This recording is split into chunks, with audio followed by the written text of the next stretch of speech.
Hey family, welcome back to the channel. Today I'm sharing with you how I read and study the Bible, the tools I use, the things I do, and how God uses His Word to speak to me.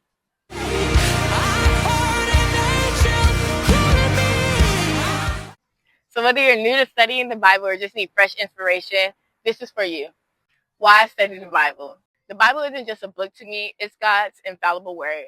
It's His love letter, it's His guidance. When I'm feeling unsure about life, His word gives me peace. When I'm feeling confused, His word gives me clarity. When I'm feeling brokenhearted, His word brings me love.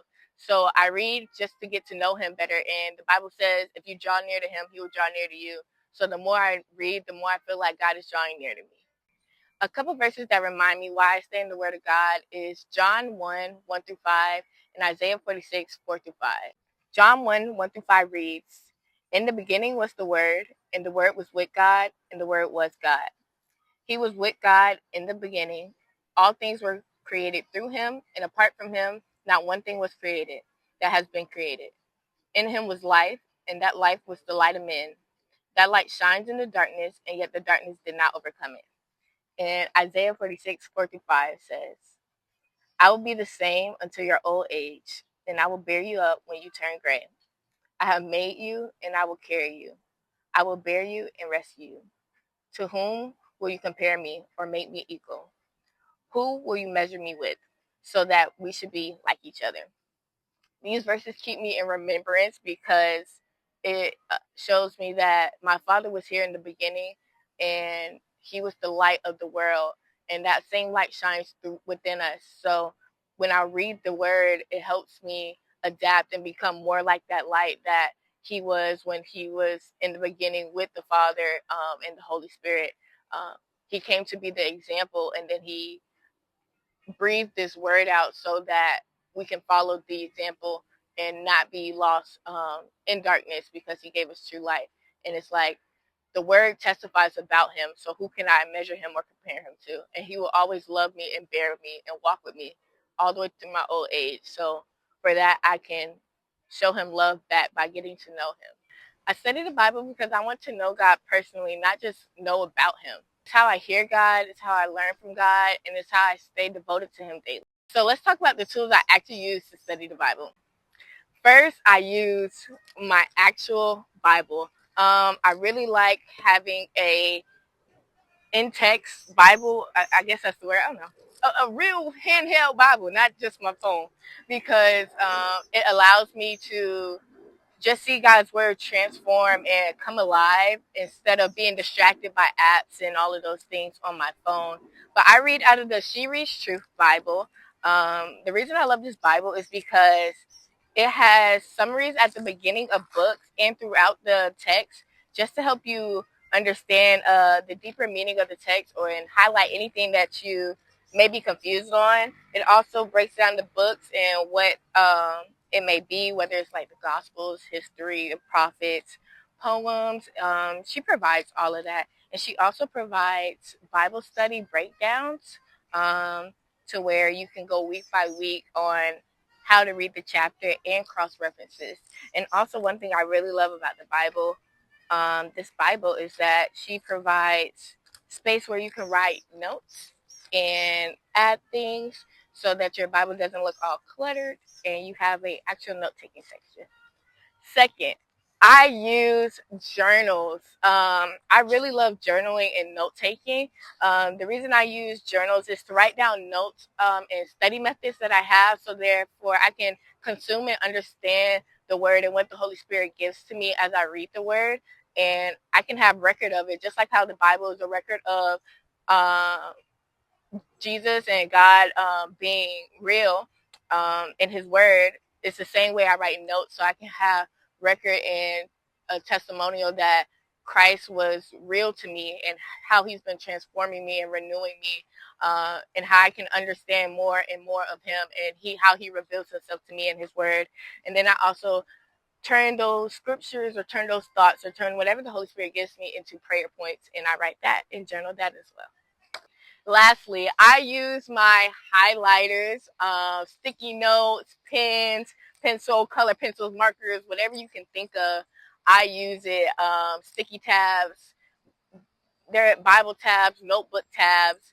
I use these things because it helps me see the word throughout, love, wisdom, history, God's character when Jesus is speaking, convictions. I use my highlighters to color code verses to tell me about God's character, his promises, um, things that we should and shouldn't be doing, um, history of the church, history of just a prophet or just a person in the Bible. It helps me organize the text, so therefore the text can speak through me and I'm understanding what I'm reading, and God can also speak to me and tell me what he sees being revealed and what he needs to be revealed to me, and I won't be lost. Ever since grade school, I've been a big annotator. So I have sticky notes in my Bible of when the Holy Spirit has said something to me or when I realize a connection throughout the text, and that I just needed to jot it down. So therefore, when I come back and study it some more, I can also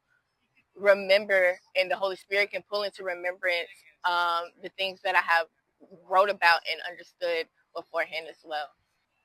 I also use the YouVersion Bible app and the Blue Letter Bible app. I use the YouVersion Bible app to just keep me in devotional every day. I do have devotional books and just do my own personal devotional, but getting a notification on my phone throughout the day just helps me stay in communication with God throughout my days. And it also has a bunch of different plans and studies and prayers that you can click on and watch and learn about, that also helps you walk with Christ. If you feel lost by yourself, you have somebody to do it with. They made an app for it. And I use the Blue Letter Bible app to help me go into the Strong Concordance and the Hebrews and Greek interpretations, and just to cross-reference in Bibles as well. What's my study method?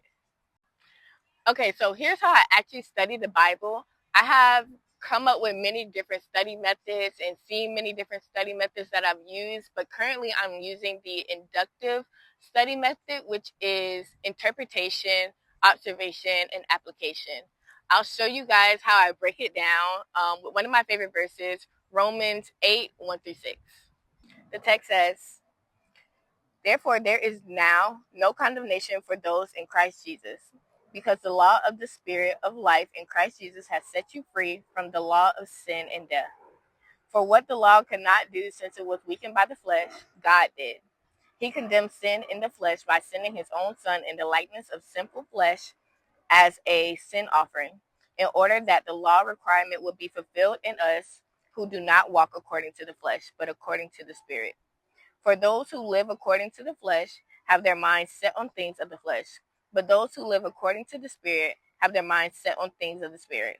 Now the mindset of the flesh is death, but the mindset of the Spirit is life and peace." So then that's when I would break it down into the who, what, where, when, why, how, and the keywords. So the who, I would say, is Paul is writing to believers, those in Christ Jesus. The what, I would say, there is no condemnation for them. The where and the when is now a present spiritual reality. The why would be because the law of the Spirit, life in Christ, sets us free from the law of sin and death. The how would be the mindset on the Spirit brings life and peace. The flesh leads to death. And the key words would be condemnation, spirit, flesh, life, death, and mind. So next, I will go into interpretation. I will ask myself, what does it mean? So I wrote down, no condemnation means believers are no longer judged guilty before God because of Jesus. The law of the Spirit refers to the power and principles of the Holy Spirit at work. Living according to the flesh represents a sinful, self-led life. Living according to the Spirit means being Spirit-led, rooted in God's word and righteousness. And then setting your mind on something reflects what your heart values and pursues. So then I just summarize everything that the text revealed to me, and I call it truth revealed. I say, God's Spirit gives us true freedom and peace. Our mindset determines whether we live spiritually alive or stuck in destructive patterns. And lastly, application. With application, I break it down into sections and I ask myself a question, reflect on what the question is, or reflect on the text. give myself an action, and then wrap it up with a prayer. So for the text I said, I asked myself, where in life do I still feel condemned? And then I told myself, surrender it to Christ. For reflect, I said, am I walking in the flesh or in the spirit today? And then you can, of course, reflect and journal out your answer to your question. For action, I said, choose to set your mind on the spirit, start the day in prayer, resist worldly distractions, and renew your thoughts with scripture. For prayer, I just wrote something short and sweet, and I said, God, help me walk in the spirit. Thank you for freedom from condemnation. I do this with each passage, and some days I just meditate on one verse. It's not about quantity, it's about connection with Christ. How I stay consistent. When it comes to being consistent, truth is, I know it can be hard. Some days we fail and we fall short, but just don't let guilt win. Get back to reading until it becomes your daily bread, until you truly want to devote and walk with Him every day, until you just can't live without His word. Some ways that I stay consistent is incorporating what I love into Christ. So ever since I was in grade school, I love being a student. I love studying. I love annotating, and I'm also a coach. And I used to be an athlete, so I love being in a team environment. I love working out and being active. So I just invite God into those spaces. So it helps me want to do these things every day. It helps me want to read His Word every day when I can lack consistency. So being a student and like studying helps me read His Word because, like I showed you guys earlier, I have a notebook, I journal, I have these colorful tabs and these Bible tabs telling me about what I've read and marking the things that I understand and learn. And I find true joy in that. I find true joy in drawing out the scriptures in my Bible and taking notes. And the fact that I get to learn from my Father, learn from my Savior. When I read His Word, it brings me true joy and brings me love, and I get to do things that I love while I do it. So that helps me stay consistent. But when it comes to me being an athlete and being a coach, I love team environment settings. I love to work out. So when I'm at the gym, when I'm on the Stairmasters or just stretching, I'm listening to worship music. I'm listening to the Bible. I'm listening to my devotional, um, just so that I can invite God into the space because He wants to dwell where you find your love and your desires in as well, as long as they're not sinful. But He wants to be there too. And when I go on runs, I take index cards and I write scriptures on them and I quote them as I run until I memorize it so that the word can be engraved on my heart. And as I'm running and quoting this verse, quoting and learning this verse, I'm asking myself, how can I find Jesus in this verse? How can Jesus transform my heart and make me pure of heart with this verse? How can I use this verse to encourage myself throughout my week, throughout my day, throughout this run? So I just take things that I love to do and invite God into those spaces and invite Him into my daily tasks. So therefore, it doesn't feel like I am having imposter syndrome or trying to be something I'm not while I'm trying to gain and build a relationship with my Father. And also being in a team setting makes me love being around people, love being around teammates. So I just host Bible studies or ask my friends if they want to study the Bible and just find different ways to involve the things that you love and involve God in those things, and it will help become your daily bread because you're already doing those things daily. Um, Nobody's gonna make you read the Bible. You have to be intentional. It shows your heart posture towards God.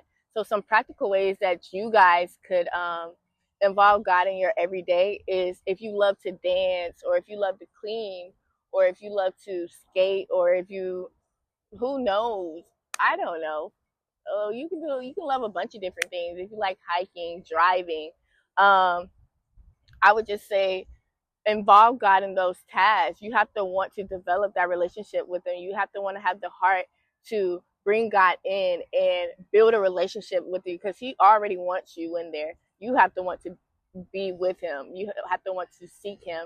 So if you're driving, listen to the Bible while you drive. Listen to a devotional while you drive.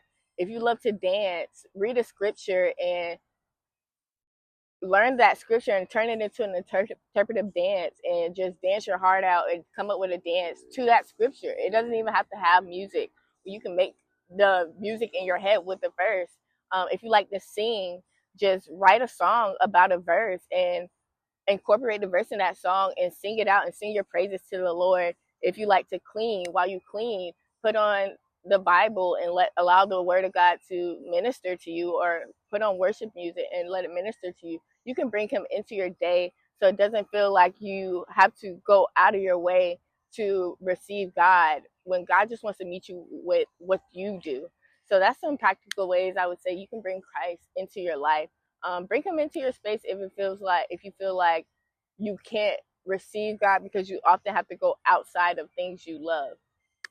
And yeah. Remember, your focus is to grow your intimacy and relationship with God and your love for God so that you will crave him and want to read about him and learn and talk to him daily. Um, don't be afraid to ask for help and ask for community. A way I keep myself accountable is by having my Bible open on my bed, so that it's the first thing that I see when I wake up in the morning, and it's the first thing I see before I close my eyes. And it just encourages me and convicts me to read and make sure that I spoke to my Father before I lay down, or I spoke to my Father before I wake up. I make him my first, because that's all he wants to be, is just your first. If you're just starting, I want to encourage you, don't overcomplicate it. You don't have to be a Bible scholar in order to learn or hear from God. Just speak, just seek understanding, and just love God as you read his word, as you talk to him, and as you just spend time with him. Thanks for watching, and I pray that this video helps you grow deeper in your walk with Christ. The outline on how I study the Bible is in the description below. Let me know in the comments, how do you study the Bible, or what part of this video helped you the most? Don't forget to like, comment, and subscribe, and share with somebody who's ready to grow. And remember, may your heart beat in the rhythm of his word.